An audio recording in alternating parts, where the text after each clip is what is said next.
Are you ready to look ahead to 2021? Yeah, us too. 2020 has sure been something, but it's time to move forward. And that's why today we are bringing you one half of 10 church practices to embrace in 2021. The other half is going to come next week, so if you're watching this within the week we posted it, it's not around yet, but if you're watching it after that, it's probably up here somewhere. My name's Sammy and I'm here with Digivangelism. We're here every Tuesday morning, 9 a.m. Eastern Time with another video, blog post, and podcast episode sharing with you the latest digital ministry tips and trends so you don't miss out on the biggest opportunity to share the love of Jesus yet. If that sounds interesting to you, please subscribe to our channel so that you can see every video we put out because they are good stuff. Alright, practice to embrace number 1. Develop a social media strategy, or if you have one, maybe it's time to refresh it. If 2020 has taught us anything, it is the importance of being church online. While some of you might have been comfortable in a digital space before 2020, a lot of folks went from the pan to the fire, frying pan to the fire.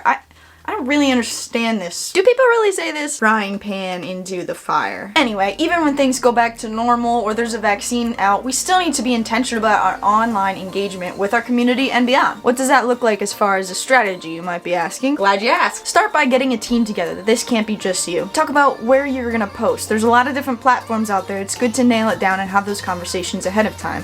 Who are you posting to try to target? And sorry, but we don't think the answer should be everyone because you're not gonna actually hit anyone if you're shooting at everyone. Then talk about who on your team is actually gonna do what type of posting. There are ways to share that responsibility, so have those conversations open and clearly so you understand what you're doing moving forward. Discuss how often you're gonna post, and as often as possible is great. I know it seems like an extra burden, but digital ministry is ministry. This is part of your ministry, and so it needs to be a continuous, daily effort, or as much as you're able. You can also consider purchasing some online tools to help with scheduling your posts or even analytics of your posts to make sure you're posting the best content to reach your target audience. It's not a bad thing to ask for help, and if you have some money to invest in this, that's also great to do too. Next, once you're cruising along, pay attention to what is working and what is not working. Make short and long-term SMART goals. Some of you might have already heard of SMART goals: specific, measurable, attainable, relevant, and time-bound. Google it, there's a lot out there. Just remember that what gets measured gets managed. So when you're paying attention to these goals, you're paying attention to the measurement of these goals, you're going to be better able to put intentional effort into making these goals happen. For example, a SMART goal for social media could be increasing your YouTube subscribers by 100% in 2021. It could be to have 3 conversations with folks that are not in your community on social media every single week. Maybe it's simply recording and posting one behind-the-scenes video every single month on all your platforms, or one in specific. Measuring this quarterly will help you monitor how you're doing,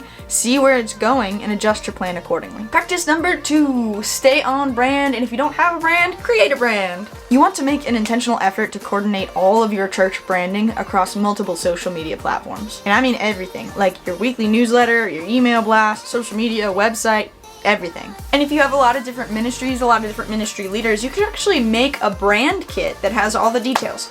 These are the fonts we want to use, the colors we want to use, the logos, the imagery. This is how we want to be perceived. This will help make sure your church has a consistent look and feel to it across all of your ministries, all of your platforms. And hey, even if you have a brand that you kind of like, or is kind of a brand, you can always change it, right? So maybe 2021 is a year for conversations about what this new brand should look like. And please, keep in mind that colors and logos, yeah, that's important, but your mission is one of the most important aspects of your branding. Be very, very clear about what your community is known for and spread that message on all of your platforms the same way. Practice number 3. Pursue anti-racism. Okay, you caught us. Pursuing anti-racism and speaking out against racism should be something you practice all the time in your church, right?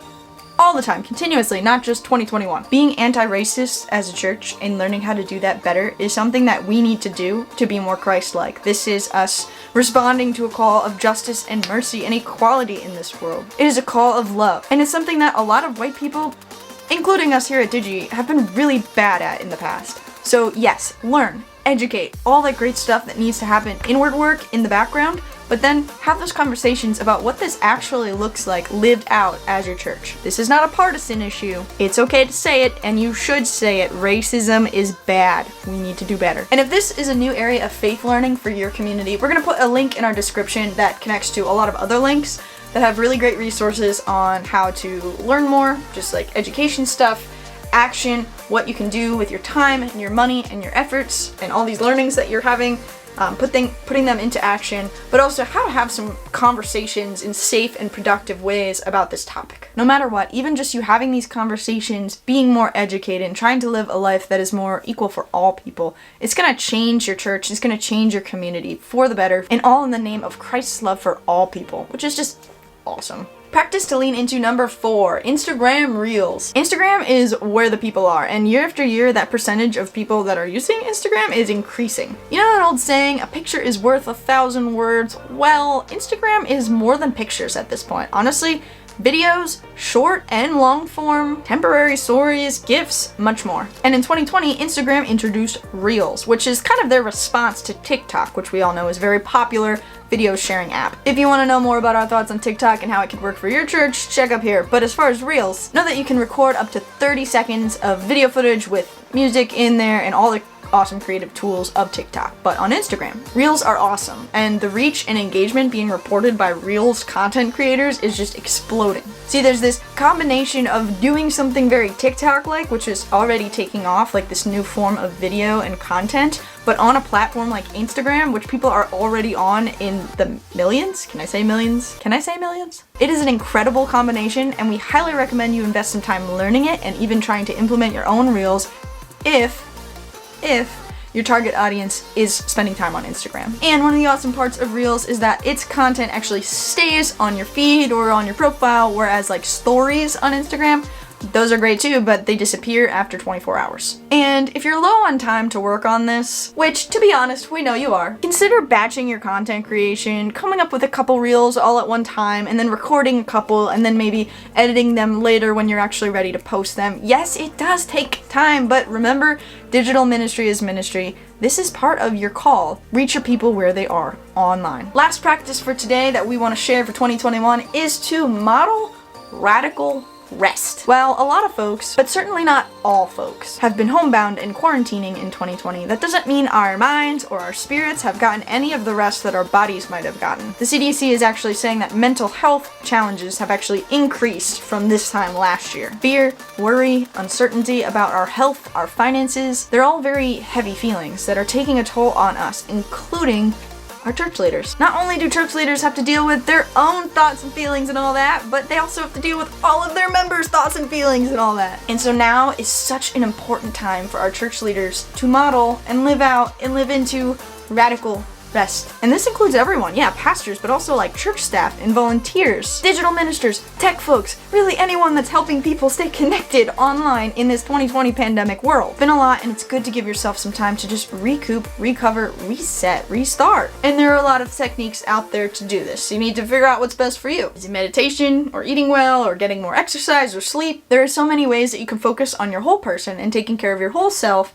not just your body and not just your mind. Another healthy idea might be some social media distancing and just getting away from technology for a day or a few days or even a week or a few weeks. Take a break, take a walk, get outside and go in nature. We love posting reels and TikTok on this topic, by the way, so definitely check those out on our Instagram and TikTok. Take care of yourself first so that you can take care of your community. And don't worry, we have 5 more of these church practices coming next week, which again, if you're watching this after that video is posted, you'll probably find it up here. But that is it for today, friends. If this video was helpful, please give us a like and subscribe so that YouTube tells other people it's worth watching. And you know, the more people watching, the more people learning how to reach people online with the love of Jesus. That's what we want. I'm Sammy at Digivangelism, and today we brought the knowledge. It's your turn to put it into action.